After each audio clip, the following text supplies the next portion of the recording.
तो फ्रेंड्स, तो आइए इस वीडियो में हम समझते हैं विवाह विच्छेद के लिए केवल पत्नी को प्राप्त होने वाले आधार और पारस्परिक सहमति से विवाह विच्छेद के क्या क्या आधार है। सबसे पहले हम समझेंगे केवल पत्नी को प्राप्त होने वाले आधार। इससे पहले मैंने पति पत्नी को समान रूप से प्राप्त होने वाले विवाह विच्छेद के लिए पर्याप्त आधार बताए हैं। इसका लिंक मैंने डिस्क्रिप्शन में दिया है, उस पर जाकर आप अध्ययन कर सकेंगे। तो आइए हम अपनी वीडियो में आगे बढ़ते हैं। केवल पत्नी को प्राप्त होने वाले आधार। अधिनियम की धारा 13(2) के द्वारा पत्नी को उपरोक्त के अतिरिक्त विवाह विच्छेद के निम्नलिखित अधिकार प्रत्यक्ष दिए गए हैं। पहला, बहु विवाह। पत्नी को इस आधार पर विवाह विच्छेद की अज्ञप्ति प्राप्त करने का अधिकार है कि पति ने अधिनियम के लागू होने के पूर्व विवाह कर लिया था अथवा विवाह के पूर्व पति द्वारा विवाह की गई कोई पत्नी विवाह के समय जीवित थी, परंतु इसके लिए आवश्यक है कि दूसरी पत्नी याचिका प्रस्तुत करते समय जीवित हो। अर्थात किसी पति की कोई पत्नी इस आधार पर विवाह विच्छेद की याचिका दायर कर सकती है कि वह यह साबित कर सके कि उसके पति की दूसरी पत्नी जीवित है। दूसरा है पति द्वारा बलात्कार तथा अप्राकृतिक मैथुन अपराध। पति द्वारा विवाह पश्चात यदि बलात्कार, गुदा, मैथुन या पशुगमन का अपराध किया जाता है तो पत्नी विवाह विच्छेद की अज्ञप्ति प्राप्त करने की अधिकारिणी है। तीसरा, भरण पोषण की डिग्री। हिंदू दत्तक ग्रहण और भरण पोषण अधिनियम 1956 की धारा 18 या दंड प्रक्रिया संहिता की धारा 125 के तहत पति विवाह विच्छेद के विरुद्ध आदेश पारित किया गया है तथा ऐसे आदेश या डिग्री के 1 वर्ष या उससे अधिक समय तक दोनों ने सहवास प्रारंभ नहीं किया है तो पत्नी ऐसी स्थिति में विवाह विच्छेद करा सकती है।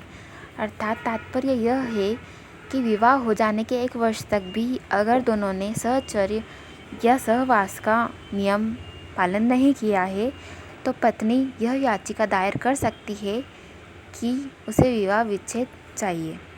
यौवन का विकल्प। जहाँ किसी स्त्री का विवाह 15 वर्ष की आयु पूरी करने के पूर्व हो गया है और वह उस आयु को पूरा करने के बाद किंतु 18 वर्ष की आयु के पूर्व विवाह को निराकृत कर दिया गया है तो पत्नी को विवाह विच्छेद की अज्ञप्ति प्राप्त करने का अधिकार प्राप्त हो जाता है। इससे तात्पर्य यह है कि ऐसी पत्नी जिसका विवाह 15 वर्ष की आयु के पूर्व हो गया है, अर्थात वह 15 वर्ष के बाद अर्थात 18 वर्ष की आयु के पूर्व विवाह को निराकृत कर दिया है, अर्थात सहचर्य या सहवास का नियम लागू नहीं किया है, तो पत्नी की इच्छा पर विवाह विच्छेद की अज्ञप्ति प्राप्त की जा सकती है। आइए अब हम नेक्स्ट टॉपिक पर बढ़ते हैं, पारस्परिक सहमति से विवाह विच्छेद।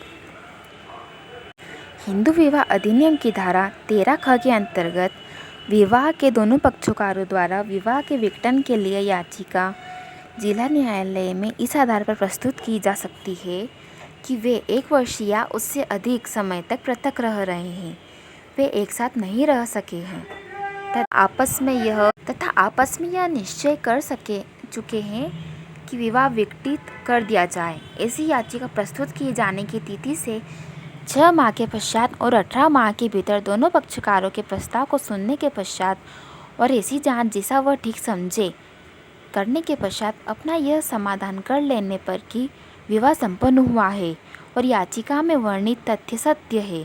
यदि इस बीच याचिका वापस नहीं ली गई है तो न्यायालय यह घोषणा कर विवाह विच्छेद की अज्ञप्ति प्रदान कर सकता है।